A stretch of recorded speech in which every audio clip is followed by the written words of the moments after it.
Hello and नमस्कार दोस्तों। Covid 19 के अपडेट्स के इस सफ़र में जहां दिल दुखाने वाली इतनी खबरें हैं कि नए केसेस हैं, फैटेलिटीज़ हैं, ऑक्सीजन कम हो गया, ऑक्सीजनेशन पेशेंट का कम हो गया, वहीं पे कुछ पॉजिटिव बातें भी हैं हमारे पास करने को कि हमारे जो साइंटिस्ट हैं या रिसर्चर्स हैं, उन्होंने हमें एक आशा की नई किरण दिखाई है, कुछ नई दवाइयाँ लॉन्च की हैं। सो 2DG एक दवाई है जो भारत सरकार ने अभी अप्रूव की है। इसके अलावा वीराफिन एक दवाई है और कुछ नई वैक्सीन्स हैं जो भारत सरकार ने अपनी बास्केट में डाली हैं, तो इनको देखेंगे कि क्या चीज़ है। पहली बात करते हैं about 2DG। 2DG stands for 2 deoxy D glucose. ये डीआरडीओ डिफेंस रिसर्च ऑर्गेनाइजेशन ने बनाई है, डॉक्टर रेड्डीज लेबोरेटरी के साथ मिलके इसका स्केल अप करके ये मार्केट में लॉन्च हो सकती है। DCGI drug controller general of India ने इसको अप्रूवल दे दी है for emergency use authorisation in India. तो ये 2DG ड्रग क्या है, कैसे काम करती है? देखिए, हमारे बॉडी में काफ़ी ऑर्गन्स हैं, लिवर है, लंग्स हैं, हार्ट है, स्टमक है, किडनीज हैं, ऐसे बहुत सारे हमारे ऑर्गन्स हैं। सो हर ऑर्गन के अंदर कुछ सेल्स होते हैं और हर सेल को जिंदा रहने के लिए बहुत सारे ये सेल्स हैं, तो उन सेल्स को जिंदा रहने के लिए खाना तो चाहिए, भूख तो लगेगा। तो वो जो सेल्स है वो क्या खाते हैं? उनको ऑक्सीजन मेन चाहिए, ऑक्सीजन चाहिए एंड साथ में ग्लूकोज चाहिए ताकि वो अपनी एनर्जी बना सकें। अब क्या होता है कि जो सेल्स बहुत ज़्यादा मल्टीप्लाई कर रहे हैं या फिर जिन सेल्स में वायरस संक्रमित हुआ है, कोविड 19 वायरस आया है, वो सेल्स कोविड 19 वायरस उन सेल्स के अंदर जाएगा, बहुत ज़्यादा मल्टीप्लाई करेगा, तो वो सेल्स को भूख ज़्यादा लगेगी ना, ऑक्सीजन ज़्यादा चाहिए, ग्लूकोज ज़्यादा चाहिए। अब ये जो दवाई है 2DG, ये जो नया मॉलिक्यूल है, ये 2DG जो है, ये लड़ाई करता है ग्लूकोज के साथ कि ग्लूकोज को एंट्री ना दे, 2DG को एंटर मिल जाए उन सेल्स में जिनको भूख ज़्यादा लग रही है, जिनको ग्लूकोज की लेवल ज़्यादा चाहिए। तो ये साइंटिस्ट ने रिसर्च के द्वारा पाया गया कि जिन सेल्स के अंदर कोविड 19 का संक्रमण है, इन्फेक्शन है, वो सेल्स ज़्यादा मल्टीप्लाई करते हैं, तो वहाँ पे ग्लूकोज की जगह 2DG अंदर घुस के उन सेल्स को मारने की क्षमता रखता है। ये एंटी मेटाबोलाइट एजेंट है, मतलब सेल्स को मारने की क्षमता रखता है, ग्लूकोज की जगह खुद घुस जाता है और वायरल मल्टीप्लिकेशन को रोकने की क्षमता रख सकता है। ये वंडर ड्रग तो नहीं कहेंगे, बट हाँ, इसकी कुछ ना कुछ एफिकेसी और इफेक्टिविटी ज़रूर रहेगी। वो आने वाले समय में अगर इसको मार्केट अप्रूवल मिलता है और ये मार्केट में लॉन्च होती है और लोग इसको यूज़ करते हैं, तभी हमारे को पता चलेगा कि इसका पॉपुलेशन स्तर पे क्या इसका इफेक्ट है या क्या इसका बेनिफिट है और रिस्क है। अगली दवाई है that is Viraferon. Viraferon pegylated interferon alpha 2 B type की होती है। काफ़ी सारे पहले बीमारियों में भी हम इंटरफेरॉन्स ग्रुप ऑफ दवाइयाँ यूज़ करते रहे हैं, जैसे हेपेटाइटिस के अंदर होता है। तो ये जो विराफिन दवाई है, इसके दो मैकेनिज्म्स हैं।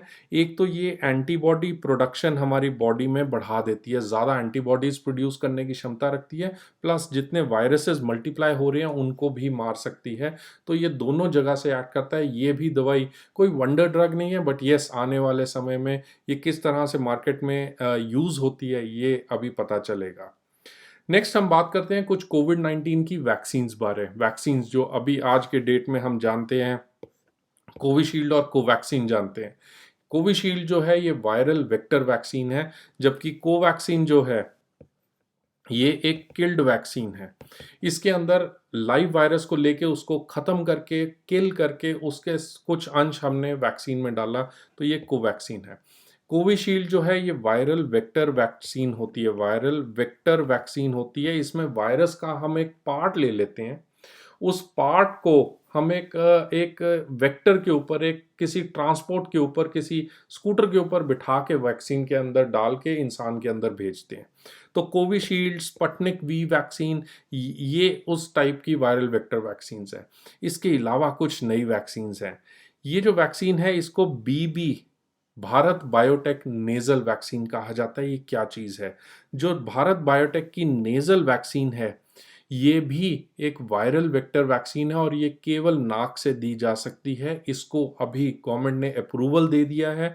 अभी इसकी मार्केटिंग होगी, सर्विलेंस होगा और इसमें असेस होगा कि कितने लोगों को क्या बेनिफिट रहा या क्या इसमें रिस्क फैक्टर्स रहे। तो ये भी एक वैक्सीन अभी आने वाले समय में हमारे पास होगी अगस्त के बाद। इसके अलावा दो और वैक्सीन्स हैं जो सब यूनिट टाइप ऑफ वैक्सीन्स हैं, बायो ई सब यूनिट वैक्सीन या नोवावैक्स। ये जो दोनों वैक्सीन्स हैं ये सिर्फ प्रोटीन मॉलिक्यूल्स के ऊपर काम करती है। जैसे नोवावैक्स जो है ये स्पाइक प्रोटीन्स हमारी बॉडी में डालेगी, उसके साथ ही हमारी बॉडी उसको अगेंस्ट रिस्पॉन्ड करेगी, एंटीबॉडीज बनाएगी और हमारे पास प्रोटेक्शन हो जाती है नोवावैक्स के अंदर। इसके अलावा कुछ आप वैक्सीन सुने होंगे जिसको फाइजर या मॉडर्ना वैक्सीन कहा जाता है, उसी के जैसी एक जेनोवा वैक्सीन है जो नई आ रही है, एमआरएनए वैक्सीन। इसका फ़र्क ये है, जो फाइज़र और मॉडर्ना के अगेंस्ट है, इसका फ़र्क ये है कि ये 2 से 8 डिग्री सेल्सियस पे स्टेबल होगी। तो भारतीय कोल्ड चेन इक्विपमेंट्स जो हैं, जो 2 टू 8 डिग्रीज़ पे हम लोग काम करते हैं, तो ये एमआरएनए वैक्सीन हमारी कोल्ड चेन के अनुकूल है। ये हमारी कोल्ड चेन के साथ चलेगी और हम लोग इसको यूज़ कर पाएंगे। तो ये भी वैक्सीन भारत सरकार ने प्रोक्योर की है। अगस्त टू दिसंबर हो सकता है कि हमारे पास अप्रॉक्सीमेटली 200 करोड़ वैक्सीन्स आने की संभावना है, जो ministry of health and family welfare ने अपने अभी मीडिया ब्रीफिंग 13 मई 2021 को बताया है। सो इसके साथ ही thank you so much for watching this module. ख्याल रखिए कि आप वैक्सीन, मास्क, एक्टिविटी, अपने आप को अलर्ट रख रहे हैं, सोशल डिस्टेंसिंग का पालन कर रहे हैं और हैंड वॉशिंग करते जा रहे हैं। अपने आप को और अपने परिवार को हमेशा सुरक्षित रखें। Thank you so much, take care and bye bye.